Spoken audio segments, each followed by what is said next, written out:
Max, it's so great to see you, really.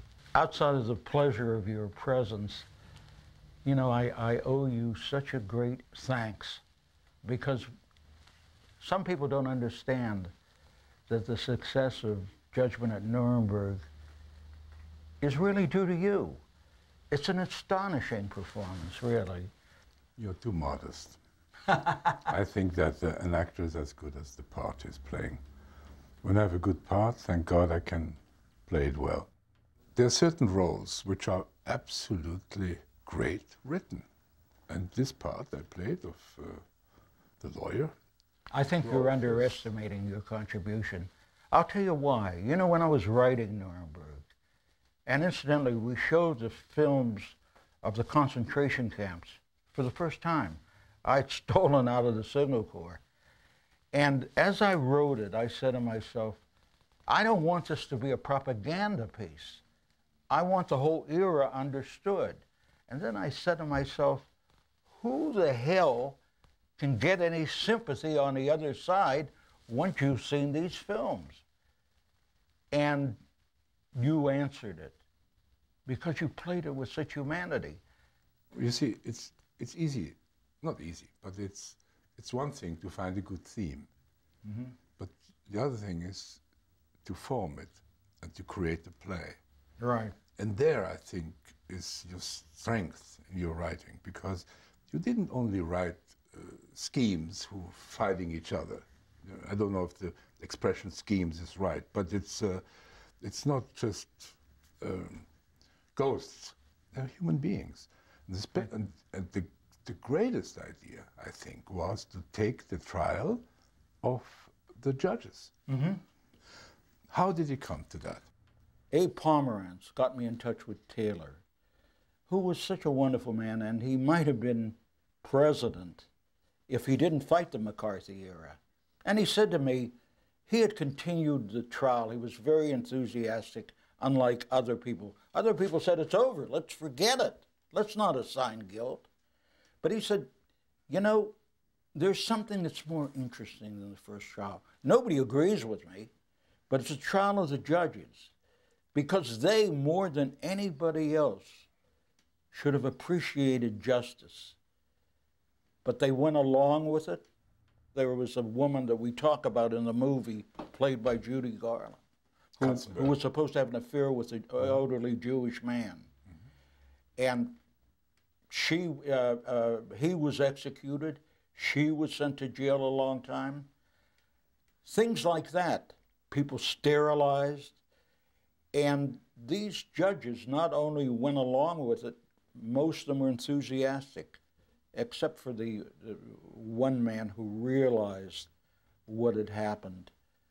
You know, most people were interested in the first trial, right, with Goering and Speer and all these people. And it was very interesting for the Germans to know that at least 3 got acquitted. Yeah. And not everybody got hanged. So that meant we don't judge or sentence the whole German people, mm-hmm, which you, of course, did too in your play. It was a great idea to not to make a drama about this first trial, but to take a rather unknown trial, the judges, right, which by now became much more famous almost in the first trial because of your... Right. You know, Max, when I started writing Nuremberg, it was impolite to talk about Germany in any way except what was flattering, because our government was saying, we're fighting the Cold War. Geographically, they're our allies. And it is wrong to do a film that criticizes them this way. You see, their official line was, the German public were as much victims as those people in the camps. They didn't know what was happening. The camps were removed. Hitler was a great orator, which he wasn't, you know. And so when I started to do it, I realized what the incredible hypocrisy of it all was. And you know, Max, from that time to this, I've been trying to say to myself, could it have happened anywhere outside of Germany? And My life since that has been a progression of that. But you know what your merit is?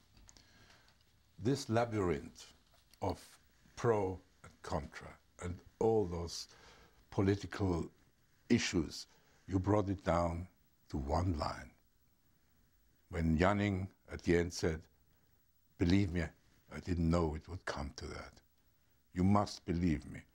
And then Judge Haywood says, "It came to that, Herr Janning, the moment when you sentenced a human being to death, you knew it was innocent."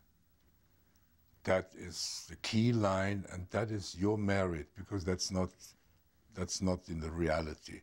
That's a poet's statement which absolutely explains guilt. You know, there's so many issues, you know. Right. But that statement brings it down for everybody clear. Right. The moment you sentence somebody to death, when you know he is innocent. Right. That, I think, is the message of the play. I don't like, basically, the word message in a film, but this film deserves it. Max, were there any repercussions for you in Germany for doing this role? In the beginning, yes. Then when I got an Oscar. What did they say to you? What were the kind of things they said?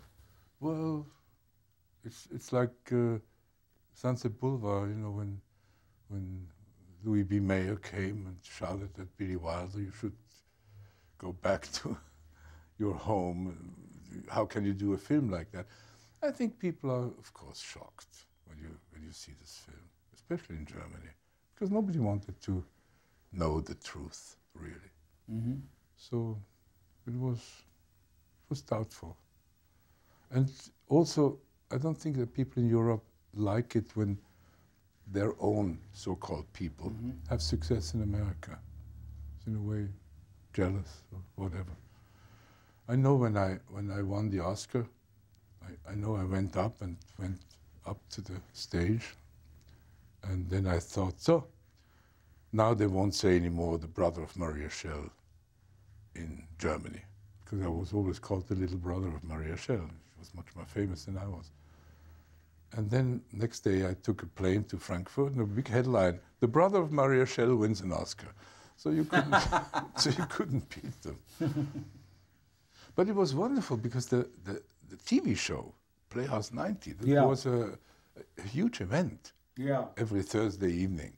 Yeah. And the cast was fantastic. Claude Rains played the judge. Yeah. And Melvyn Douglas played the well, you know, there accuser. It was a great privilege to get this part. I think it was because of Young Lions also that George Roy Hill thought of me. Yes, he was wonderful. And as you know, he was a great director. And he gave me the part in the television show. Mm-hmm. And there I made many mistakes, but it was passionate. And it was very funny because people were very sensitive about this theme, you know. Yeah. And also, when I did Child of Our Time, which was also Playhouse 90, there was a lot of criticism in Germany that I play in anti-German pictures. But of course, if you play something like the Defense Council in Judgment at Nuremberg, of course it's not anti-German, but it's critical of Germany. Right. And I really had some long thoughts about it. And then I decided, no, it's right. It's a wonderful script. It's a great idea, especially the judges, and not the main trial, but the judges, because that touches something on which is absolutely unusual.